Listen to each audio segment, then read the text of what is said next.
Hey, look at us! Step by step we learn the mechanics of the truck loading process. Let's summarize and recall the whole structure. Step 1. Planning. We analyze the carrier's goals and preferences, prepare options for the truck route, call the driver and check his availability. Step 2. Posting the truck. We log into our load boards and let the brokers know that we have a truck available. Step 3. Searching for loads on the load board. We sort through available options and call brokers and negotiate rates.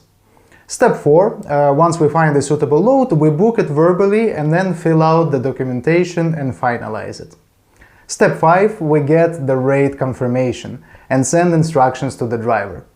Step 6. Cargo is in transit. We monitor the truck's location and provide status updates to the broker. Step 7. Driver delivers the load and we get the proof of delivery.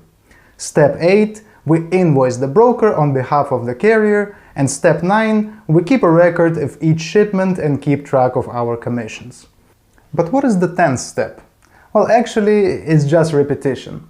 After you've done all the work for one truck, you start from scratch and do the same for the next truck, or for the next customer, or you look for the next load for the truck you just finished loading.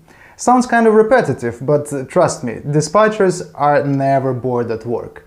In order to work with 5 or more trucks at the same time, the dispatcher will need to develop a number of important skills, such as being able to perform a series of completely unrelated actions in a short period of time, stress resistance, multitasking, and most importantly, excellent time management. Such a list of skills, of course, comes only with experience. But why don't you speed up the process of gaining that very experience by using the tricks and secrets of experienced dispatchers?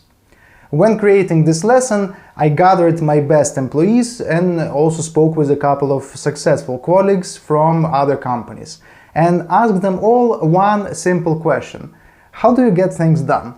Here's a list of answers and recommendations from the best dispatchers in the industry. I do all the planning and analysis outside of working hours. I also try my best to move long calls with clients and drivers to the end of the day.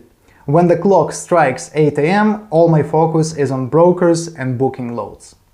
I don't keep anything in my head. Every little note, every task, every important detail goes into my notebook. If a new task comes up and I don't immediately get started on it, it goes straight into my notebook. Sometimes I have to write out and accomplish 100 tasks in a day. Unless absolutely everything is written down, my head explodes. In the morning I post and update all the trucks on the load boards and send emails to all my brokers letting them know of truck availability. Sometimes I have 12, 13 trucks for one day, so it's impossible to search for a load for each one. I cover most of the trucks with incoming offers because I have a broker network that know me well and send me good offers. The trucks that are supposed to leave today, I post with a phone number. The ones that leave tomorrow or later, always with an email. Otherwise I get a lot of distractions.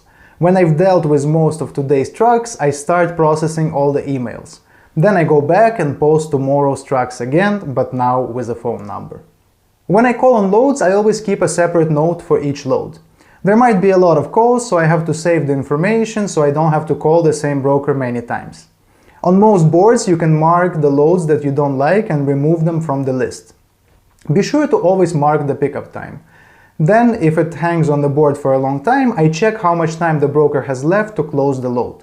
The less time they have, the more they're willing to pay.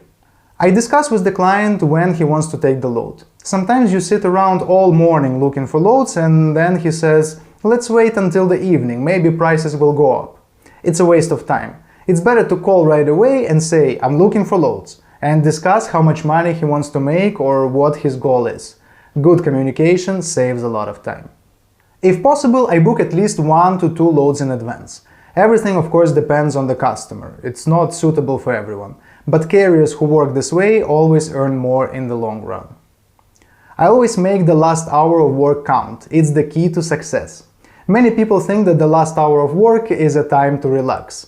They think, oh, I have a truck for tomorrow, whatever, I load it tomorrow. Me, I sit there at 6 p.m. calling for tomorrow's loads. I run into brokers who are also interested in closing tomorrow's shipments today. I find common ground with them and we work well together. There are guys with whom I regularly call every day at the end of the day, and together we're looking for opportunities to get some of tomorrow's work done. I recommend making a note to yourself and reviewing this class, say, a month after you start working.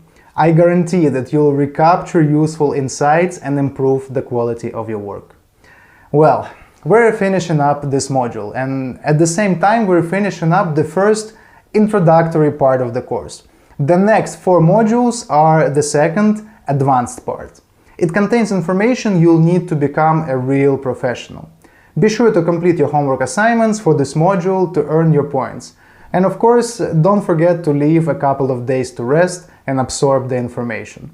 And I'll be waiting for you in the next module. See you next time.